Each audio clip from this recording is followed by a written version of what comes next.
Les ondes de Limo. Osez la curiosité pour votre bien. Anne-Sandrine Di Girolamo.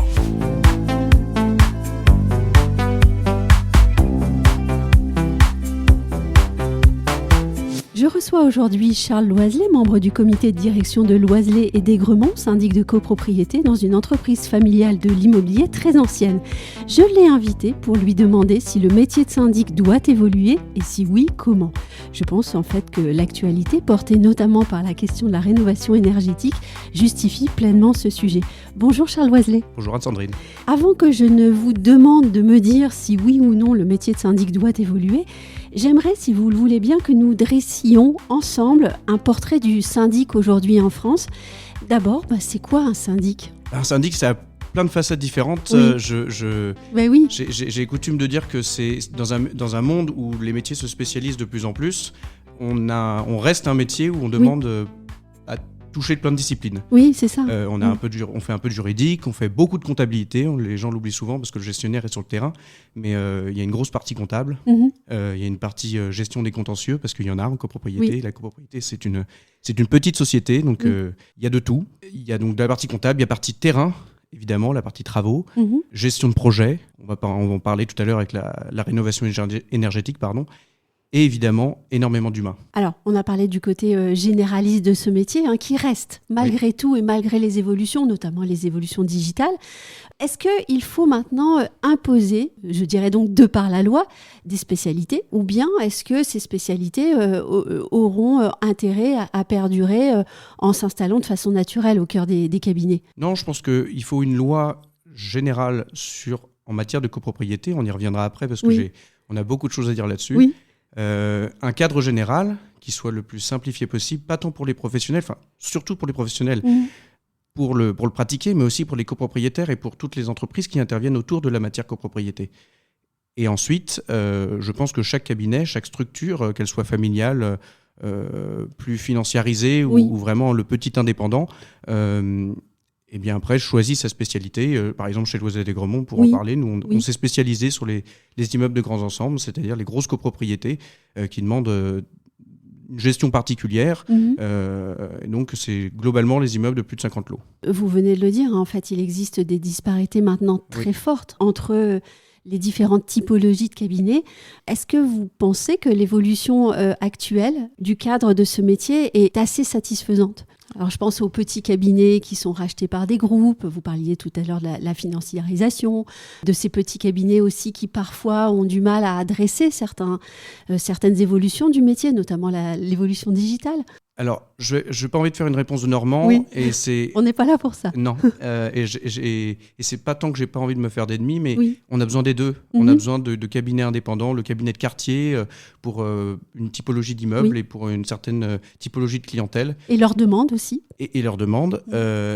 Et on a besoin aussi des locomotives qui sont qui tirent le métier dans un sens ou dans un autre, avec la loi bien sûr, mais on a besoin de ces locomotives qui, on va parler de digital, peut-être que le cabinet de quartier l'a un peu moins, on a besoin des deux, et je pense que il n'y aura jamais 100% du terrain qui sera occupé par trois syndics principaux et jamais que des indépendants qui géreront l'ensemble de la matière copropriété, et de la matière et les copropriétés en France. On parle de près de 500 000 copropriétés. Je pense qu'il faut les deux et je pense qu'au long terme, ça sera partagé 50-50. Je pense que c'est déjà un peu le cas aujourd'hui. Et au fond, ça peut être assez confortable de se dire que les structures un peu plus grandes vont pouvoir aussi essayer certaines pratiques, certains nouveaux logiciels, certaines il faut nouveautés. De tout, il faut de tout. Il faut que... Ce sont des méga-testeurs, en fait, si je peux me permettre l'expression. Oui, c'est ça.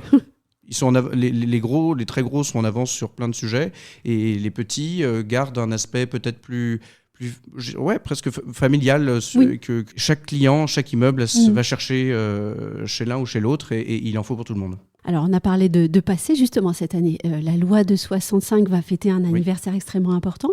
Que faut-il, selon vous, souhaiter à cette loi ? Est-ce qu'elle doit rester telle qu'elle ? Est-ce qu'elle doit évoluer ? Alors, je pense que comme en tout temps, ça doit évoluer. Vous parliez du métier de syndic tout à l'heure. Le métier de syndic, il évolue tout le temps, de par la loi, mais des pratiques et des possibilités, on parlait de technologie, qui sont offertes et de ce ce que veut la société. Avant, peut-être qu'il y avait moins d'informations qui étaient demandées par les copropriétaires. Aujourd'hui, il y en a de plus en plus. De manière générale, le métier et la copropriété doit évoluer de tout ce qui peut simplifier la matière, parce qu'à chaque fois on ajoute, mais tout ce qui peut simplifier les us et coutumes en matière de copropriété, il faut que ça aille dans ce sens-là. Il faut faciliter pour les copropriétaires, il faut faciliter pour les artisans qui travaillent autour de la copropriété, il faut faciliter pour les administrateurs de biens, pour les syndics. Il y a plusieurs aspects, plusieurs choses. Je dirais, pour moi, il y a 3 axes sur lesquels doit aller l'évolution de la loi qui fête ses 65 ans cette année. C'est simplification, modernisation et formation. Simplification, parce que c'est tout ce qui peut, j'en ai parlé, c'est tout ce qui peut simplifier la matière copropriété et la loi pour pratiquer tout ce qui doit être pratiqué en copropriété. On parlera des travaux. La modernisation par les outils. Il n'y a pas que ça, parce que c'est un métier que je considère très largement à titre personnel. C'est en fonction de la personne qui gère, l'équipe de gestion et son rapport au conseil syndical et à l'immeuble. Donc c'est quand même très humain, mais modernité dans les outils, la façon de le pratiquer, et évidemment pour moi la formation, j'y tiens vraiment à cœur, parce que pour donner envie aux jeunes de pratiquer ce beau métier, on parle aujourd'hui de générations qui veulent pratiquer des métiers qui ont du sens. C'est des métiers qui ont du sens, qui ont énormément de sens. On parle des choses, le patrimoine le plus important des Français, c'est leur logement. On a presque tous la chance d'avoir un toit sur notre tête, qu'on soit locataire ou propriétaire, mais on vit la plupart dans un immeuble. Il faut quelqu'un pour l'administrer, et c'est très important. Et je dirais même plus, au-delà du syndic de copropriété, j'en parlais tout à l'heure avec un promoteur, former la matière copropriété pour celui qui va faire de la transaction, pour celui qui va faire de la gestion locative, pour celui qui va faire de la promotion. Parce que s'il connaît mieux la copropriété, la matière copropriété, la loi, comment elle se pratique, ce qu'il y a derrière, il fera mieux son métier. Mais alors, cette loi, c'est votre manuel, vous la pratiquez tous les jours. Oui. Est-ce qu'il y a des dispositions que vous aimeriez voir simplifier, justement ? Alors, il y en a quelques-unes. C'est l'impossibilité, par exemple, de contester une assemblée générale si on n'y a pas participé. Abaisser les majorités pour que tous puissent être votés comme on vote, je vais faire très simple et très largement, comme on vote pour un président. En fait, tout le monde vote à la majorité simple, des présents et des représentés. Aujourd'hui, il y a 4 moyens de voter en assemblée générale. Donc c'est très facile, et que c'est presque, si on ne participe pas, c'est qu'on n'a pas envie de participer. Et le fait d'abaisser les majorités, ça incitera les gens, parce que justement, les travaux, ça permettra de voter les travaux plus facilement. Aujourd'hui, on parle de rénovation énergétique. Permettez-nous de voter les travaux plus facilement. Permettez aux copropriétaires de voter les travaux plus facilement. Si les travaux sont votés plus facilement, ça incitera ceux qui ne s'intéressent pas, peut-être à venir en assemblée générale pour débattre, voter. Et voilà. Et surtout, comme pour le président, ne peuvent contester que ceux qui peuvent voter. Et je rajouterai une dernière chose. À l'heure d'aujourd'hui, on a parlé l'année dernière de la notification électronique en copropriété. À l'heure où aujourd'hui, on est passé de base en électronique, et vous devez nous indiquer si vous passez vous voulez recommander une notification électronique en papier. C'est abaisser les délais de convocation à 15 jours, comme c'était d'ailleurs le cas auparavant. Oui. Et que la notification se fasse à partir du moment de l'envoi qu'on maîtrise, et non pas de la réception qu'on ne maîtrise pas, parce qu'il y a le délai de la poste, il y a le délai du prestataire qu'on utilise, etc., etc. Mais on peut comprendre un souhait de modernisation et de facilitation sur, par exemple, le vote électronique, effectivement, qui est peut-être un peu trop formalisé, et ça pourrait être simplifié. En revanche, sur l'abaissement des règles de majorité, on dit aussi que ces règles-là sont protectrices. Donc vous souhaiteriez enlever cette couche de protection ? Mais non, en fait, aujourd'hui, il y a des bascules, il y a des passerelles d'une majorité à une autre. En fait, ça ne fait que rajouter du temps en assemblée générale. Donc, in fine, ça coûte plus cher aux copropriétaires. Ce qu'ils veulent éviter, et ce que je pense qu'on veut tous éviter, on dit que les assemblées générales durent trop longtemps, mais baisser les majorités, ça sera plus rapide. In fine, ça ne fait que repousser pour qu'à un moment donné, les travaux soient votés. C'est pas tellement protecteur. Les gens qui participent, justement, ça invitera. Justement, si je veux jouer sur cette règle de protection, d'accord, venez en assemblée générale et venez débattre. Venez débattre, et s'il y a la majorité, on vote à la majorité simple. S'il y a une majorité de gens qui votent contre des travaux ou ce que vous dites sur la sécurité, ça sera contre. Mais au moins, une majorité des gens ont voté contre. Il y aura alors là un vrai travail de pédagogie auprès des copropriétaires. Il faudra bien leur indiquer que ne pas venir à une assemblée générale, ça peut être dangereux. Ça peut être coûteux s'il y a des travaux qui ont été votés. Et... Dangereux, non. Je dirais ce qui est dangereux, c'est de ne pas s'intéresser à son bien le plus précieux, qui est son patrimoine, qui est là où on vit. D'où ce travail de pédagogie. Intéressez-vous à votre copro. Exactement. Ça fait partie de notre travail et je pense qu'aujourd'hui, on prend le temps d'aller chez le dentiste, on prend énormément de temps d'aller chez le garagiste, mais on ne prend pas le temps de passer 2 heures en assemblée générale, parce qu'il y a beaucoup d'AG qui durent pas beaucoup plus que ça. Une fois par an. Une fois par an. Normalement. Voilà, une fois par an. Parfois c'est un peu plus, mais globalement, très large majorité, une fois par an, de venir, de débattre, de voir ses voisins, de parler avec son syndic et résoudre des problèmes. Et il n'y a pas forcément que des problèmes, mais de voter les choses de sa copropriété, savoir comment ça va. Voilà. Alors vous êtes quand même le premier syndic à ce micro qui me parle des dentistes. Donc ça restera. Je sais que l'État, avec le dispositif J'aime mes dents, s'intéresse énormément à nos dents. Il s'intéresse autant au logement. Il y a une crise en ce moment, il y a un problème sur la double niveau. Intéressez-vous autant au logement et à la copro. Allez, on passe à la question suivante. Le CNH a lancé un groupe de travail sur le métier de syndic. Il est présidé par Henri Buzicazo, qu'on ne présente pas. Est-ce que ça, c'est une bonne idée pour vous ? Très largement, en fait, ça rejoint ce qu'on vient de dire. C'est, sans essayer de me répéter, c'est tout ce qui peut aller dans le sens d'une réflexion autour de la loi et autour de la copropriété et du métier de syndic, ira dans le bon sens et avec une idée de fond, simplification. Alors, justement, simplification. On connaît ces enjeux de rénovation énergétique. Selon vous, quels sont les grands travaux, les grands enjeux pour votre métier dans les années à venir ? 2025, mais aussi 2026, 2027, 2028, évidemment. Particulièrement sur la rénovation énergétique ? Oui. Comment est-ce que vous allez vous y prendre pour mener à bien cette ambition nationale extrêmement forte ? Nous, on a un rôle pédagogique. Oui. On a un rôle de chef d'orchestre. Ce qui est intéressant, c'est qu'avec la rénovation énergétique, on s'en rend peut-être un peu plus compte que le syndic ne sert pas juste à envoyer des mises en demeure ou à valider les comptes et faire l'assemblée générale. Ou faire le recouvrement. Il y a une vraie fonction de chef d'orchestre. Ça va rejoindre 2 choses qu'on s'est dit tout à l'heure, c'est que in fine, c'est le copropriétaire qui choisit. Il est chez lui dans sa copro. Oui. Et c'est lui qui vote. Nous, on peut peut-être orienter, conseiller, diriger de par les réglementations en vigueur. On parle de la loi de 65, mais in fine, c'est le copropriétaire qui décide en assemblée générale et qui vote. Ça, c'est juste évident. Et la deuxième chose, c'est bien de le rappeler aussi. Oui, évidemment.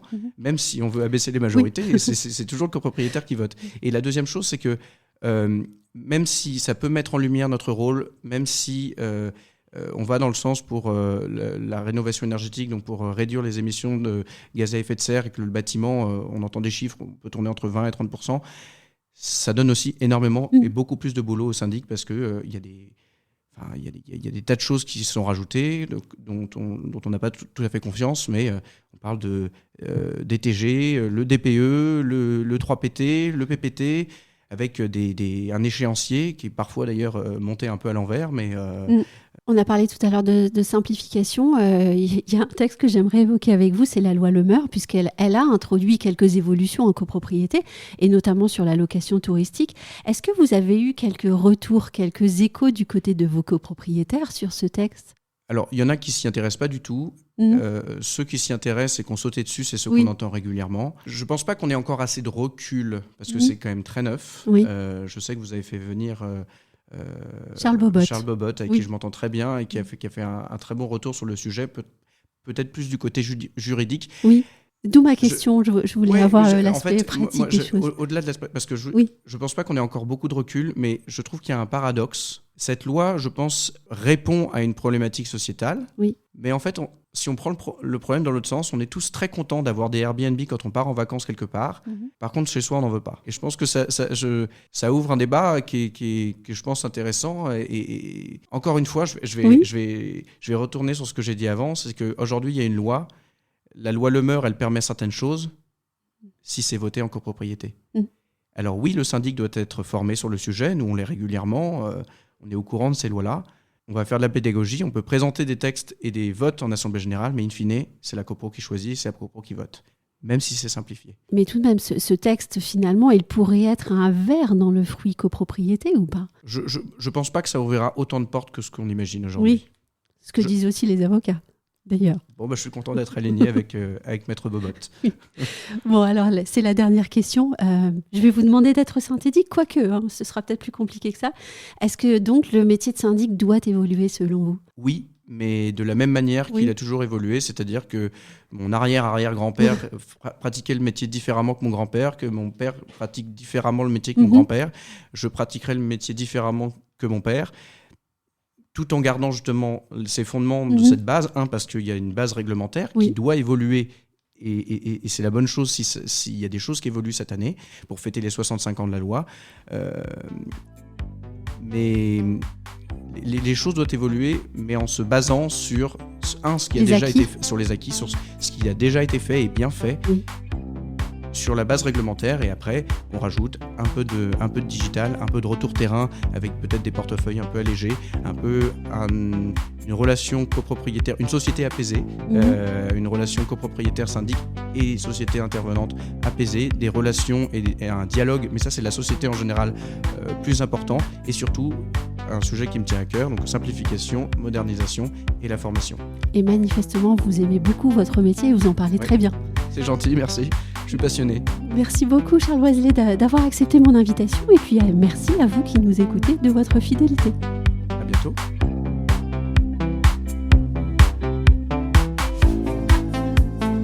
Retrouvez les Ondes de Limo sur ondedelimo.com, les réseaux sociaux et la newsletter.